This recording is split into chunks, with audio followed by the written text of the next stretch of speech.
دامها جايه على دين وعلى تربيه، فالله يحييها من ساعه جت فيها كنسله. اي والله العظيم، هذا اللي تربيت عليه، وهذا الشيء اللي انا يعني يا احمد مقتنع فيه من ناحيتي. يا حلوها كنسله الدين. اي والله.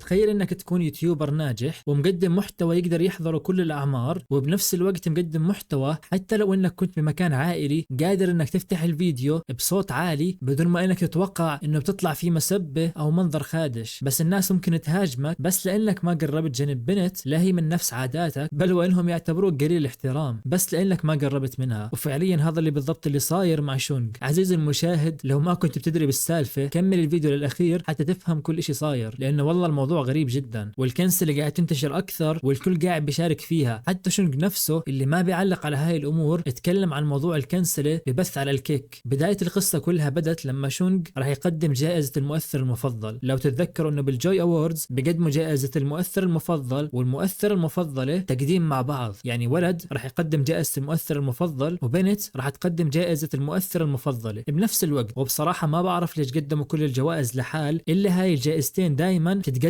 مع بعض. بحس الموضوع غريب لانه حتى جائزة الرياضي المفضل والرياضية المفضلة بتتقدم كل وحدة لحال، وكلنا عارفين انه المؤثر المفضل والمؤثرة المفضلة هم اللي اكثر الناس تستناهم بالحفل. بكل صراحة اغلب الجوائز ما بتكون مهمة بقد المؤثر المفضل والمؤثرة المفضلة. بس خلينا ما نبعد عن الموضوع. شونغ طلع عشان يقدم جائزة المؤثر المفضل، وفي بنت طلعت معاه عشان تقدم جائزة المؤثرة المفضلة. الفكرة انه كل الجوائز بتطلع فيها بنت وشاب عشان يعلنوا عن اسم الفائز، وبكونوا حاطين ايديهم بدين بعض حتى لو ما في اي علاقه بينهم. فالكنسل اللي طالع على شونغ ليش ما قرب من البنت، وحتى لما وقفوا عشان يعلنوا اسماء الفائزين ما كان واقف جنبها. واغلب اللي مشاركين بالكنسله بيحكوا لك ليش شونغ اخذ اغلب الحكي وصار يتكلم هو والبنت ما تكلمت ابدا. الموضوع باختصار لازم انك تفهم انه كل الجوائز اللي تقدموا من قبل كانوا جوائز فرديه، بس اللي بيعلن عنها هو بنت وشاب. ولكن المؤثر المفضل والمؤثره المفضله جائزتين منفصلات عن بعض، يعني الولد بيعلن مين الفائز والبنت بتعلن مين الفائزة. فلهذا السبب من الطبيعي انه شونغ ياخذ سياق الحديث لانه راح يعلن عن اسم الفائز من فئة المؤثر المفضل واللي هي للشباب. اما جماعة الكنسلة بدهم الموضوع غير ومختلف، بدهم شونغ يكون جنب البنت ويمسك بايدها ويتكلموا مع بعض، مع انها قلتها سابقا لا هي من العادات ولا هي من التقاليد. والفكرة الاساسية انه حتى شونغ لو كان جنب البنت وتكلم معاها بشكل طبيعي صدقوني جمهوره ما حيحب هذا الاشي. فانت بين نارين، يا انك تبعد عن البنت وجماعة النسوية وحقوق المرأة يتهجموا عليك، يا انك تكون قريب من البنت وجمهورك نفسه ينتقدك على هذا الاشي. زي ما حكيت انه محتواه بتابعوه كثير من الاطفال، فلازم يكون حذر وعارف ايش قاعد بقدم لهم. وبالعكس هاي الحركة لوحدها بترفع من مقام شونغ لانه احترم متابعينه واحترم عاداته وتقاليده. المشكلة الاساسية هي بانك لو تدخل على تويتر وتشوف الكنسلة ومين بيغرد فيها بتكتشف انه في شباب بتهاجم شونغ على اي اساس ما بتعرف صراحة. يمكن بدهم يبينوا انهم حضاريين اكثر يعني، وكلام شونغ بالبث واضح انه متضايق من الكنسل اللي صاير عليه.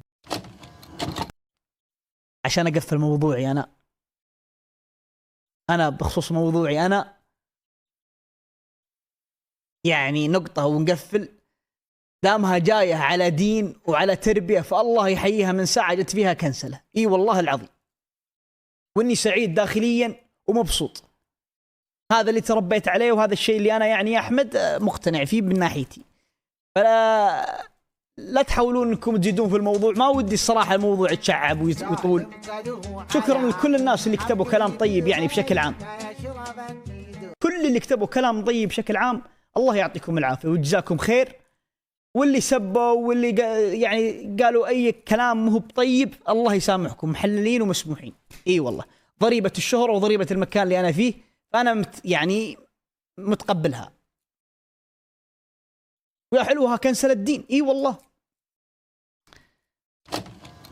وبالنهاية عزيزي المتابع لا تشارك بهاي الأشياء أو تكسب الإثم، لأنه أنا كإنسان بتابع الميمز اللي بنتشر وبضحك. يعني مثلا لقيت بنت ناشرة وكاتبة إنه الزوج اللي أنا بتمناه، وكان قصدها عن التركي اللي ماسك البنت، وحاطة صورة شونغ وكاتبة الزوج اللي راح آخذه. هاي ميمز ممكن تضحك عليها بغض النظر عن إيش معناها، بس لما توصل للكنسلة وإنك تحاول تخرب سمعة الشخص وتعتبره تافه، فهو أبدا مش مزح، وما في مزح بالدين. وما تحاول تكون عكس التيار وتعتبر نفسك أوعى من الكل بس لأنك تتقبل الأشياء يلي ما بترضي ربنا أولا وما بترضي العادات والتقاليد اللي الشخص ماشي فيها.